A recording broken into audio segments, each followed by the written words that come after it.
let's look at our lines here. And again, we have nice straight lines developed from our siding. And you can see a disruption in here.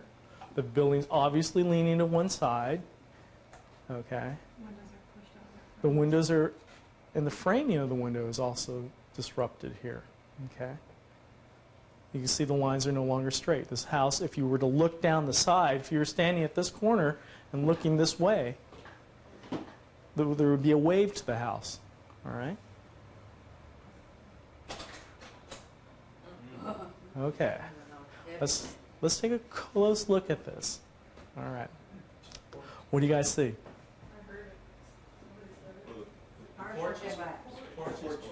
The porch is collapsed. But the house looks okay. Tell me, we have nice windows here. Our lines are straight. Okay. Our windows in here are okay. The porch is collapsed. All right. You need to be very careful when you look at porches. In some of the older houses, the porch is an integral part of the house. Okay. So you have to look very closely where the porch is connected to the house. And if I were inspecting this house, I'd look underneath here and take a really good look. A lot of porches are just connected to the house, or separate. All right. So this would be considered a hazard area. We want to stay out from underneath, which means that we're going to have to look for an alternate way in. We're not going to go to the front door. All right, we're going to go to the back door in this case. One of the things that we generally do is when we look at epicenters, and the epicenter is the point where the actual focus of the earthquake may have started underground. The epicenter is the point at the surface where the waves irradiate outward. Just because you're right on the epicenter doesn't mean that you're going to have the most amount of damage. It depends on the geological layout. In the Bay Area, what we have is we can get amplification of the shock wave because of the base soil and the ground, or the base rock. So in the Bay Area, especially around San Francisco Bay, we get amplification of shock waves. So even though it's a 7.4 earthquake, it may be actually a little bit larger feeling depending on the geology of the area you're in. Okay? So strict distance is not absolute criteria for amount of damage, okay, from the epicenter. Okay. Now what's this? This is a complete collapse, right? This was a 3-story building that's now a 1-story building. All right. This is light, medium, or heavy? Heavy. Heavy. Would you go into it? No. All right. Okay. But that is a wood frame house. Okay. Now, we do want you to recognize a few things about this. Okay. You need to know, because you're going to be the first ones there, how this building fell. And there's several collapse patterns. You also need to know not only the pattern of collapse, but also the size of the voids, or the spaces in the building. The bigger the space, the more survivable area you have in there. What we want is, we want this information because that's initially how survivable it is. We're going to have aftershocks. It's going to change the configuration of that building. We need to know what it looked like when we first started. How do buildings fall? What are those collapse styles? If we have 2 walls and a floor above, and this floor pulls away from one wall and falls straight down, we have what we call lean-to. This is leaning against the wall. And we have 2 void spaces, one great big one here and one here. Okay?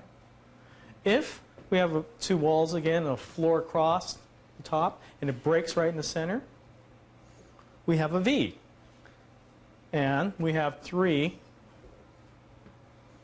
void spaces to look. Okay? If we have 3 floors, they pull away from both walls almost simultaneously, they fall straight down, we have what we call a pancake. Okay? The void spaces are very small in this. This is the worst type of collapse. And what do we have here? My name in Japanese. Okay. Now, This particular building pancaked, okay? It came straight down and then fell over to one side. All right. So, with that heavy collapse situation, the heavy damage, you guys cordon off the area. You don't let anybody go in. You look at the pattern of collapse and the size of the voids, and then you come and get us. What do? Why do they pay us the big bucks? This is why we get paid the big bucks. We're going to reinforce that building, okay, before we enter. We're also going to do limited searches in areas that we feel are relatively stable. And then we have a whole set of standards which we follow to search that building. But we mitigate our hazards before we go in. Well, that's the same thing you guys are doing. You're mitigating your hazards as you go in. You're going to take care of the electrical and gas, right? Look for your hazards before you go in, all right? Okay, let's look at unreinforced masonry. First, we have to identify it. Deep-setted windows, okay. Bricks, that's pretty obvious. Arch windows and doors, metal plates, header rows, mortar. Okay, bricks. Now, these are the metal plates. Okay. This tie floors together. This has a nice arched window, nice and deep set. These look fairly obvious. Is this a brick building? That's a brick building? Is it? No. Could be a wood building. It could be a wood building. It could, if we take a closer look, what we find is that sometimes we cover over the bricks with plaster. Okay? Now, let's stop that. Let's take another look again. There are other signs besides the bricks. What are they?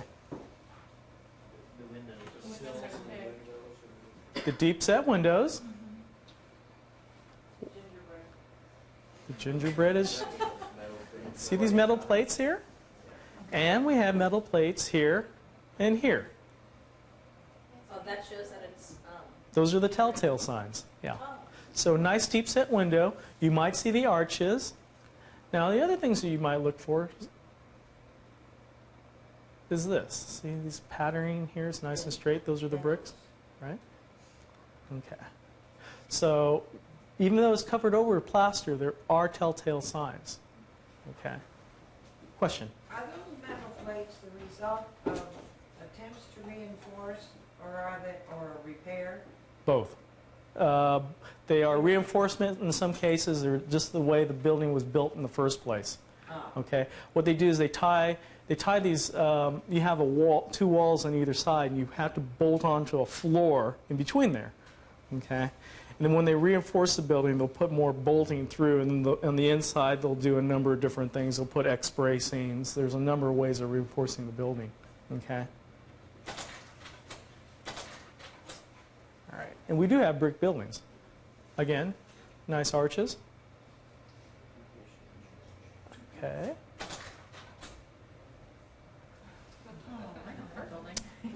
Familiar buildings? Yes, we have a high density of unreinforced masonry that's being retrofitted. Okay. Again, nice arches. All right. Not all houses are single-family residence, right? We have some duplexes, some triplexes. All right. We have some apartments that shouldn't be there sometimes in Berkeley. Yes. You can tell by this? You can. What you have to be aware of is just because it comes in one spot doesn't mean it doesn't come in two spots. All right? So you need to be aware of that fact. Gas will generally come in once. Electricity might come in a couple different times. All right? So you need to be looking for the components there. Let's look at this house again. The garage door is shut, which means it's nice and stable in there. Where is the cripple wall? What's the cripple wall? That's The short wall between the foundation and the floor? and the first floor. Level with the front door? Level with That would be fairly high, huh? Yes. Fairly high. That's a fairly high, short wall. Now, you can actually see the foundation, right? Below. Yeah. Below. And we come up to where The wood begins. wood begins, or where we would step into the house. So that's a good 2 feet. So if this house came off its foundation,